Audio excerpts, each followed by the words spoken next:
Good morning to all of you. My self Rohit Punia.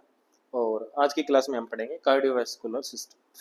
और cardiovascular system में हम पढ़ेंगे आज हार्ट साउंड और एबनॉर्मल हार्ट साउंड के बारे में बात करते हैं। कार्डियोवैस्कुलर सिस्टम, ठीक। फर्स्ट हम बात करते हैं हार्ट साउंड के बारे में। हार्ट साउंड के बारे में हमने पढ़ा था नॉर्मली हार्ट साउंड के बारे में। हार्ट साउंड के बारे में हमने कल की क्लास में पढ़ा था, जिसमें क्या थे हार्ट साउंड कितने टाइप की होती है, 4 होती है। S1, S2, S3 और S4। S1 को हम लब बोलते हैं, S2 को डब साउंड बोलते हैं, S3 और S4 साउंड ये हम स्टेथोस्कोप की हेल्प से सुन सकते हैं। किसकी हेल्प से सुन सकते हैं? By stethoscope. लेकिन इन दो साउंड को हम स्टेथोस्कोप से हेल्प से नहीं सुन सकते, ठीक है। ये माइक्रोफोन की हेल्प से सुन सकते हैं S3, और S4 हम सुन सकते हैं फिनोकार्डियोग्राम की हेल्प से हम सुन सकते हैं। अब बात करते हैं, हमने कल की क्लास में पढ़ा था कि S1 साउंड कब आती है। S1 साउंड आती है हमारी आइसोवोलोमेट्रिक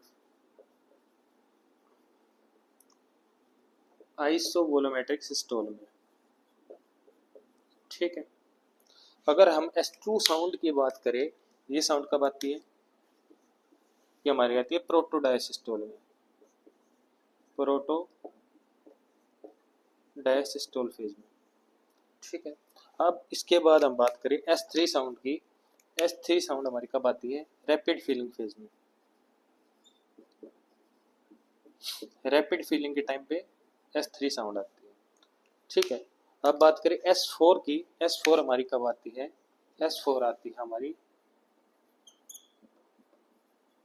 एट्रियम कॉन्ट्रैक्शन, जो लास्ट फेज होता है इसका, ठीक है। ये 4 साउंड के बारे में पढ़ा था। S1, S2, S3, S4 इन सब के बारे में बता दिया कि किस किस फेज में कौन सी साउंड आती है।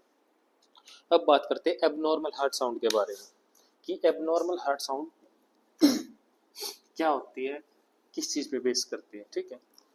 वैसे अगर इस हार्ट साउंड की बात करें, हार्ट साउंड किस चीज पे बेस करती है? अगर ये बेस करती है, फर्स्ट ये flow of blood into chambers पे बेस करती है,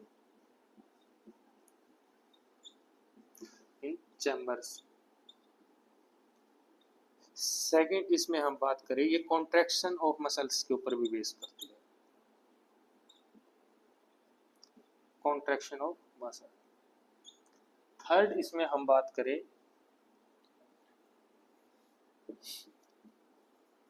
क्लोजिंग ऑफ वॉल्स पे ये बेस करती है, क्योंकि वॉल्स के क्लोज होने पर ये साउंड आती है। इन 3 चीजों पे ये हार्ट साउंड बेस करती है।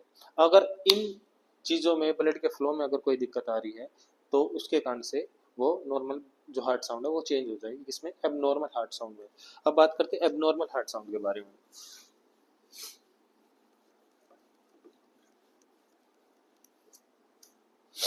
अब बात करते हैं एबनॉर्मल हार्ट साउंड।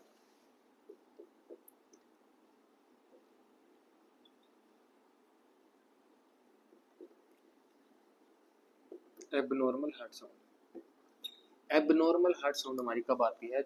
जब भी अगर ब्लड का फ्लो सही तरीके से नहीं हो रहा, या किसी वाल्व में दिक्कत आ गई है, या वाल्व क्लोज नहीं हो रहे, या जो हमारे चैम्बर्स है इसमें ब्लड फ्लो अच्छे तरीके से नहीं हो रहा, या इसके अंदर कोई भी ओपनिंग हो रही है, तो उसके कारण से इसमें चेंज हो जाएगा ब्लड के फ्लो में, जिसके कारण से एबनॉर्मल हार्ट साउंड आई है। अगर हम एबनॉर्मल हार्ट साउंड की बात करें, तो ये 2 टाइप के होते हैं। एक होती है इनसाइड हार्ट, इनसाइड जो हार्ट जिसको हम ऑस्कल्टेट करके फील कर सकते हैं। सेकंड होती है आउटसाइड द हार्ट, जिसकी आवाज बहुत तेज होती है, आउटसाइड हार्ट, जिसको हम क्या करते हैं, पैल्पेट करके पता लगाते हैं।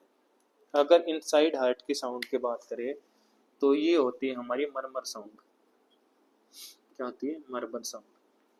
आउटसाइड द हार्ट की बात करें जिसको हम ब्रूट या थ्रिल साउंड बोलते हैं, ठीक है।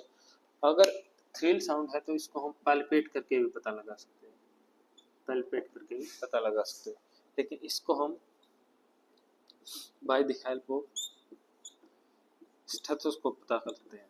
स्टेथोस्कोप कैसे, ऑस्कल्टेट करके, ठीक है। ये हो गया हार्ट साउंड के बारे में। अगर हम बात करें इनसाइड द हार्ट मरमर साउंड कितने टाइप की होती है, अगर मरमर साउंड की हम बात करें तो हमारी मरमर साउंड 3 टाइप की होती है, ठीक है। फर्स्ट हो गया हमारा सिस्टोलिक मरमर, सिस्टोलिक मरमर।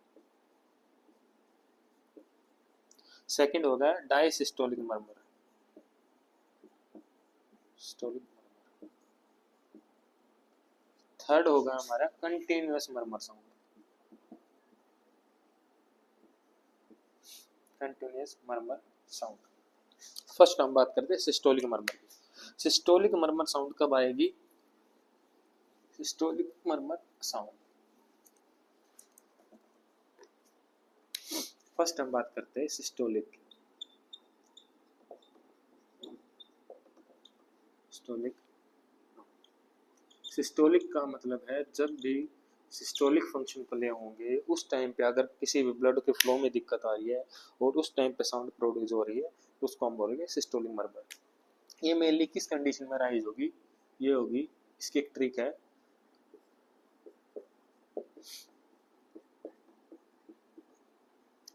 तेरे मेरे आस पास, ठीक है।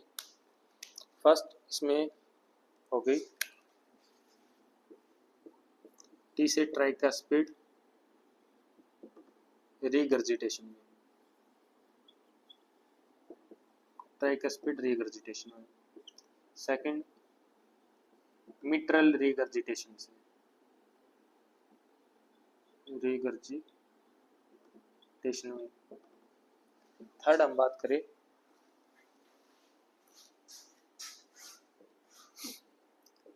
हार्टिक स्टेनोसिस में।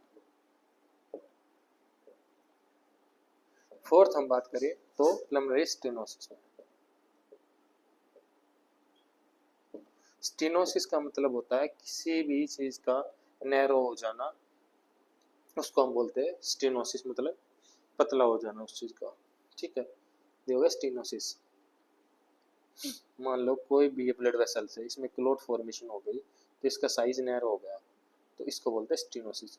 और रीगर्जिटेशन में क्या होती है, जो हमारे वाल्स होते हैं वो वीक हो जाते हैं जिसके कारण से जो हमारा ब्लड आगे पास हो रहा था वन वे में जो वाल्व काम कर रहे थे उनकी डायरेक्शन चेंज हो जाएगी, ताकि उससे क्या होगा, जो हमारा बैक फ्लो है वो ज़्यादा बढ़ जाएगा, जो अंदर जा रहा था वो वन साइड बैक फ्लो नहीं होगा, वन साइड फ्लो नहीं होगा, उससे बैक फ्लो होना स्टार्ट हो जाएगा जिसके कारण से उसके ब्लड में ट्रांसफर में दिक्कत आ जाएगी, ठीक है। ये हो गया सिस्टोलिक मरमर में, ठीक है। अगर इसकी हम बात करें इसके अलावा अगर कोई भी सेप्टल डिफेक्ट है वीएसडी की कंडीशन में या एएसडी में, वीएसडी का मतलब वेंट्रिकल सेप्टल डिफेक्ट, इसका मतलब एट्रियल सेप्टल डिफेक्ट। इसमें क्या होगा, कोई भी ओपनिंग अगर एट्रियम या वेंट्रिकल्स के बीच में बनती है जिसके कारण से ब्लड का फ्लो इंटरप्ट होता है, उसके कारण से भी सिस्टोलिक मरमर साउंड प्रोड्यूस होगी। ये हो गया सिस्टोलिक मरमर साउंड के बारे में बात। अगर हम बात करें डायसिस्टोलिक मरमर की तो डायसिस्टोलिक मरमर में क्या होगा,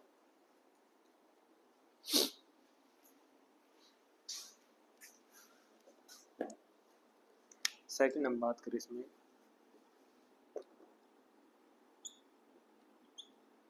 डायसिस्टोलिक मरमर में, इसमें क्या होगा कि डायसिस्टोल के टाइम पे जो साउंड प्रोड्यूस होगी उसको क्या बोलेंगे, डायसिस्टोलिक मरमर, ठीक है।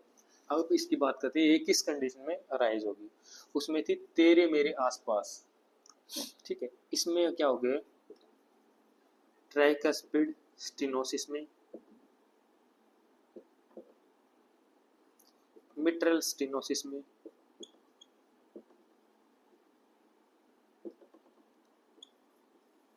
और इसमें उल्टा हो जाएगा, इसमें क्या होगा, एरोटिक रीगर्जिटेशन में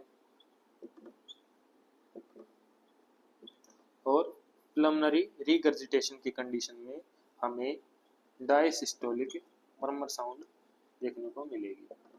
क्या देखने को मिलेगी? Diastolic murmur sound. In 4 conditions में हमें डायसिस्टोलिक मर्मर साउंड देखने को मिलेगी। अगर इसके बाद हम बात करें, ये डायसिस्टोलिक मर्मर साउंड हो गई कि कंटिन्यूअस मर्मर साउंड कब कौन सी कंडीशन में प्रोड्यूस होगी?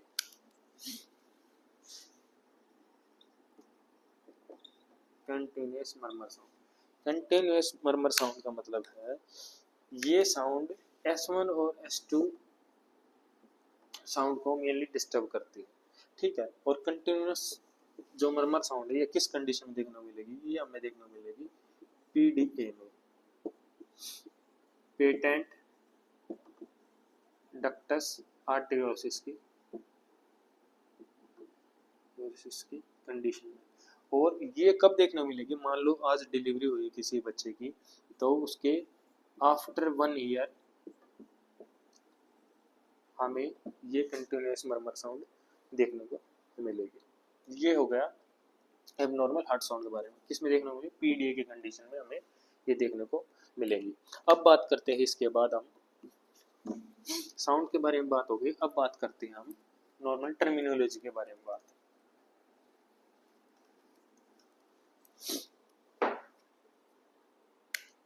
ठीक है, अब बात करते हैं नॉर्मल टर्मिनोलॉजी के बारे में बात।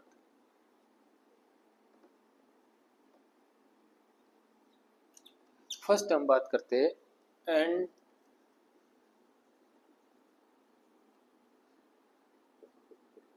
Diastolic volume.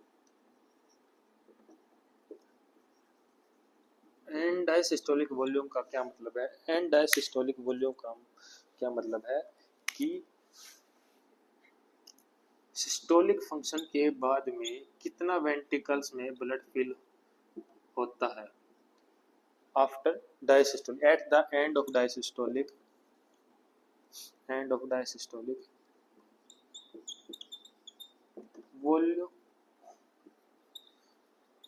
Volume of blood in ventricle. ठीक है, अगर इसकी हम बात करें तो ये होता है 120 से 130 ml, 120 से 130 ml। और इसके बाद हम बात करें, ये हो गया एंड डायसिस्टोलिक वॉल्यूम। अगर इसके बाद हम बात करें what is pre load. Pre load का मतलब क्या होता है? जब भी वेंट्रिकल ब्लड से फिल हो जाएगी, 120 से 130 ml उसके अंदर ब्लड फिल हो जाएगा, तो वो क्या करेंगे, जो वेंट्रिकल्स की वॉल है उसके ऊपर प्रेशर एक्सर्ट करेंगे। प्रेशर पड़ने के कारण जो उनके ऊपर लोड होगा, ब्लड फिल होने के कारण वेंट्रिकल्स के अंदर ब्लड फिल हो जाए, जिसके कारण से वेंट्रिकल्स की वॉल पे प्रेशर पड़ेगा, जिसको क्या बोलते हैं? Pre load. ये हो गया प्री लोड।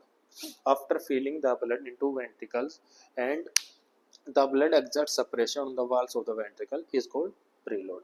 ठीक है, अब बात करते हैं इसके बाद एंड सिस्टोलिक वॉल्यूम के बारे में बात।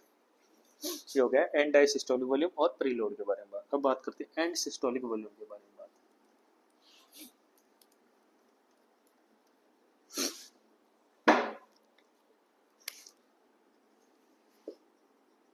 And systolic volume.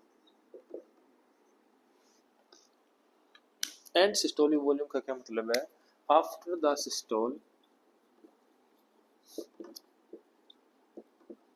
कितना वेंट्रिकल्स के अंदर ब्लड प्रेजेंट है, how much blood present in ventricle is called and systolic volume. अगर इसकी हम बात करें तो ये कितना होता है? ये नॉर्मल 50 से 70 ml वेंट्रिकल्स के अंदर फिल होता है। आप सभी को समझ में आ गया होगा। सिस्टोल के बाद आफ्टर द सिस्टोल फंक्शन कितना वेंट्रिकल के अंदर ब्लड रिमेन रह जाता है उसको हम बोलते हैं एंड सिस्टोलिक वॉल्यूम, जो कितना होता है 70 से 50 ml प्रेजेंट होता है। ठीक है, ये बात होगी एंड सिस्टोलिक वॉल्यूम के बारे में बात।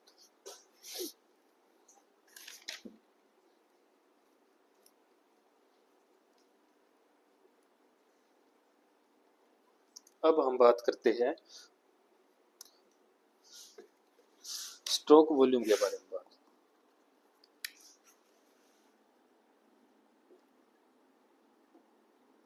हम बात करते हैं स्ट्रोक वॉल्यूम के बारे में।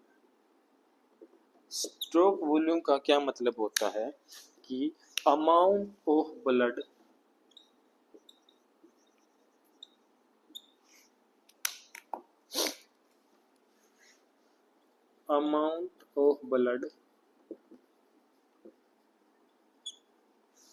is ejaculated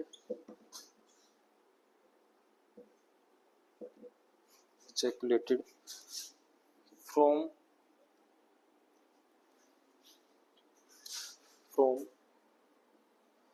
left ventricle into aorta in one systole या वन हार्ट बीट। एक हार्ट बीट के दौरान कितना ब्लड वेंट्रिकल से अरोटा के अंदर जाता है उसको हम बोलते हैं स्ट्रोक वॉल्यूम। अगर नॉर्मली अडल्ट की हम बात करें तो नॉर्मली स्ट्रोक वॉल्यूम अडल्ट के अंदर कितने प्रेजेंट होती है? 70 ml स्ट्रोक वॉल्यूम अडल्ट के अंदर नॉर्मली प्रेजेंट होती है। हो गया स्ट्रोक वॉल्यूम के बारे में। अब इसके बाद बात करते हैं हम इजेक्शन फ्रैक्शन के बारे में।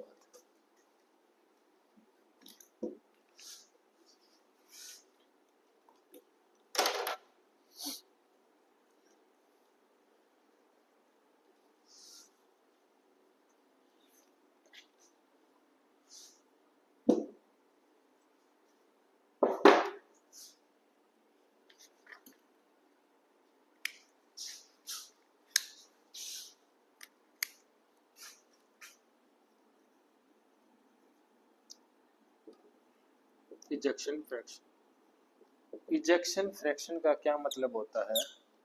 इजेक्शन फ्रैक्शन का मतलब होता है amount of blood ejaculated from ventricles. एक वेंट्रिकल से amount of blood of fraction of and diastolic volume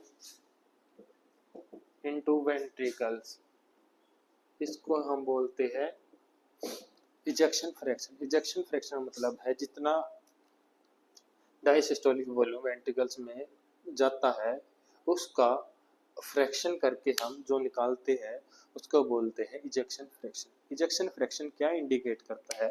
अगर इंडिकेट की अगर हम बात करें तो इजेक्शन फ्रैक्शन इंडिकेट करता है इंडिकेट सिस्टोलिक फंक्शन इंडिकेट करता है। ठीक है, इसके बाद हम बात करें इजेक्शन फ्रैक्शन का फॉर्मूला क्या है। इजेक्शन फ्रैक्शन का फॉर्मूला है स्ट्रोक वॉल्यूम अपॉन में end diastolic volume upon multiply में 100। ये हो गया इजेक्शन फ्रैक्शन का formula. Ejection fraction is equal to stroke volume upon में एन डायसिस्टोलिक वॉल्यूम मल्टीप्लाई में 100।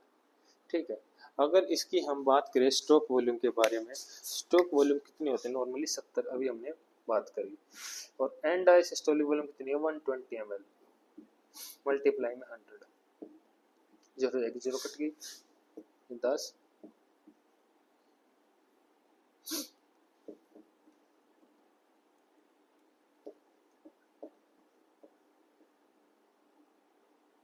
इसको डिवाइड करेंगे तो कितना आ जाएगा? ये आ जाएगा लगभग 60% के करीब। ये नॉर्मली होता है। अगर 40% से कम हो जाए ये इजेक्शन फ्रैक्शन, 40% से कम हो जाए तो क्या इंडिकेट करेगा? अगर ये 40% से कम हो जाए ये इंडिकेट करेगा सिस्टोलिक हार्ट फेलियर। इसको इंडिकेट कर देगा, ये सिस्टोलिक हार्ट फेलियर को इंडिकेट करेगा। ठीक है, अगर ये नॉर्मली इजेक्शन फ्रैक्शन 60% होता है, अगर ये 40% से कम हो जाएगा तो इंडिकेट क्या कर देगा? ये इंडिकेट कर देगा सिस्टोलिक हार्ट फेलियर को। ठीक है। अब इसके बाद हम बात करते हैं आफ्टर लोड की। What is after load?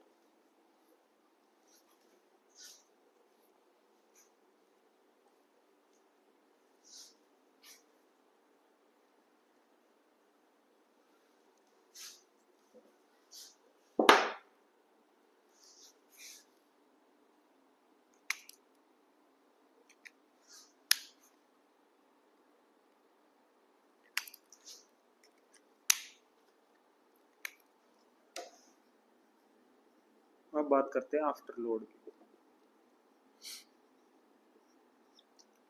After load का क्या मतलब होता है? आफ्टर लोड होता है it is the pressure of a rotor. ये प्रेशर होता है, it is the pressure of a rotor. ये प्रेशर होता है अरोटा के अंदर, जो क्या करता है, लेफ्ट वेंट्रिकल से अरोटा के अंदर ब्लड जाता है, उसको बोलते हैं आफ्टर लोड। ठीक है, इसका क्या मतलब होता है? It is the pressure, it is the pressure of aorta that the blood is passing aorta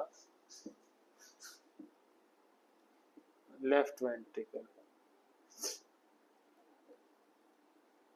ठीक है, ये हो गया आफ्टर लोड। अगर आफ्टर लोड के बाद हम बात करें what is cardiac output, cardiac output की बात करें, what is cardiac output?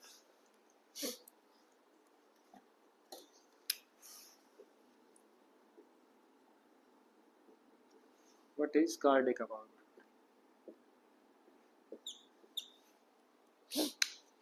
Cardiac output का मतलब है amount of blood ejaculated from left ventricle